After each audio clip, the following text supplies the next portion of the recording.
sem pátrias, sem famílias, sem identidades, sem bússolas, sós.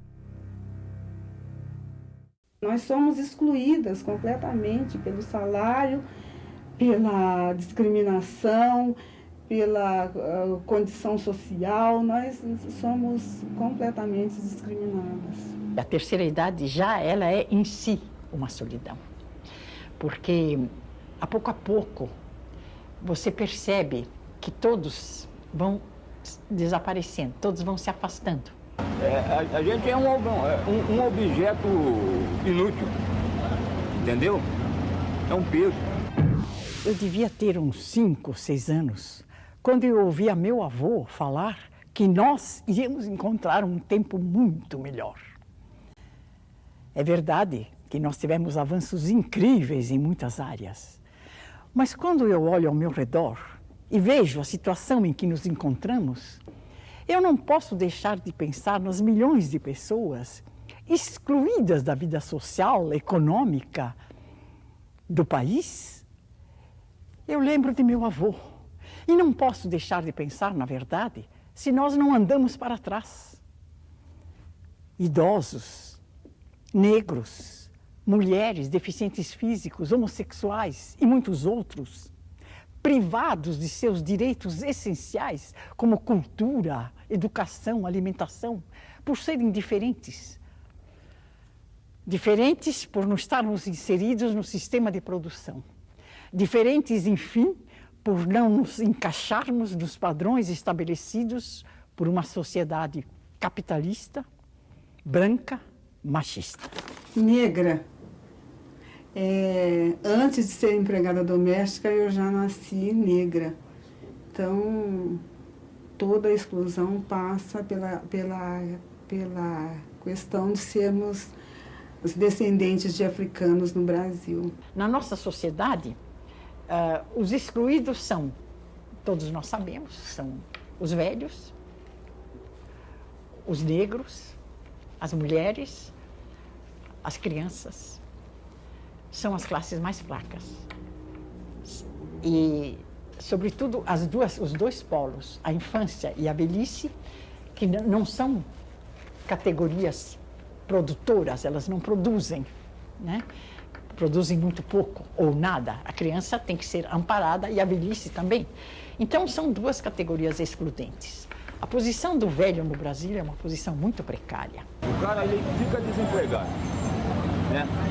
Procura, enquanto ele tem o dinheirinho, está tudo bem. Mas daqui a pouco acabou o dinheiro, aí atrasa aluguel, atrasa água, atrasa a luz. Aí vou te falar uma coisa. Aí desaba, viu? Desaba, já o dono, o proprietário já pede a casa, ele já tem que vender os móveis dele. Às vezes ele tem mulher, a mulher já foi embora, já para casa do pai ou da mãe, ele ficou sozinho, o que acontece com ele? Cai na onda. Eu, quando era mais jovem, eu fui comprar um vestido que eu achei que ia ficar bonito em mim, e a loja, ela existe até hoje lá em Campinas, a loja não quis vender porque seria o mesmo vestido que a minha patroa poderia querer comprar. Eu também fui uma excluída, não só por esse fato de ser mulher e não ser muito jovem na televisão. Eu fui excluída também por motivos políticos. Quando eu fui presidente do Sindicato dos Artistas, eu tive que lutar pelo reconhecimento do ator como um profissional trabalhador. Porque até então nós atores éramos considerados artistas. Então nós não tínhamos direito nem a 13º, nem hora extra, nem descanso semanal, nem férias. Nós não tínhamos direito a nada. E o que aconteceu comigo? O presidente do Sindicato do Rio defendeu a mesma postura. Só que para ele, que é homem, não aconteceu nada. Eu, em vez, fui boicotada. Daí para frente, eu perdi a minha profissão. Eu nunca mais pude trabalhar. Considerando a própria formação do Brasil como uma nação, a gente verifica que ele foi marcado desde a sua origem por um processo muito intenso de discriminação e de segregação de diferentes partes da sociedade.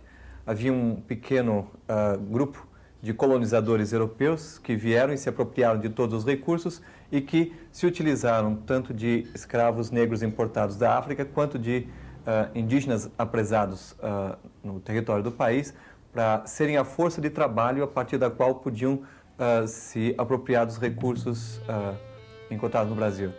De tal maneira que se estabeleceu desde cedo uma situação pela qual havia uma pequena elite, um pequeno grupo que tinha o domínio e o controle de toda a situação e que tinha todos os bens materiais, todas as oportunidades sociais e políticas e todo um grupo de trabalhadores que desde o início era posto à margem, era excluído e colocado numa condição que não envolvia qualquer espécie de garantia legal, tratados como se fossem autênticos animais, sem direito à própria vida, sequer à própria liberdade. Nesse sentido, é estrutural na história do país, é estrutural na construção da sociedade brasileira essa diferença fundamental entre a pequena elite de proprietários e com todas as regalias e todos os direitos e a imensa massa dos excluídos.